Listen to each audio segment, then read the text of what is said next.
Saudi अरब से नुमाइंदे वतन 26 न्यूज़ मलिक कासिम अवान की रिपोर्ट के मुताबिक जमात इस्लामी समाजी राबता कमेटी और आला खिदमत फाउंडेशन जद्दा सऊदी अरब के ज़ेर एहतमाम पुरवकार तकरीब का इनेकाद किया गया।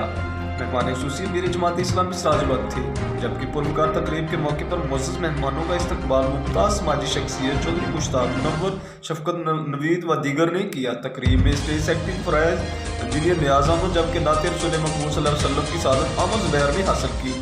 अमीर जमात इस्लामी सिराजुल हक ने कहा कि एटमी ताकत होने के बावजूद भी आज हमारे मुल्क में बहरानों का साया है, जिसकी बुनियादी वजह मुखलस और ईमानदार क़यादत का न होना है। तकरीब के इख्तिताम पर मुअज़्ज़ज़ मेहमानों का शुक्रिया मोहसिन गौरी सरप्रस्त आला समाजी राबता कमेटी ने अदा किया। इख्तितामी दुआ मुमताज़ मजहबी शख्सियत शाहिद लतीफ़ ने की। तकरीब में कायदीन समेत कसीर तादाद में कारकुनान ने शिरकत की।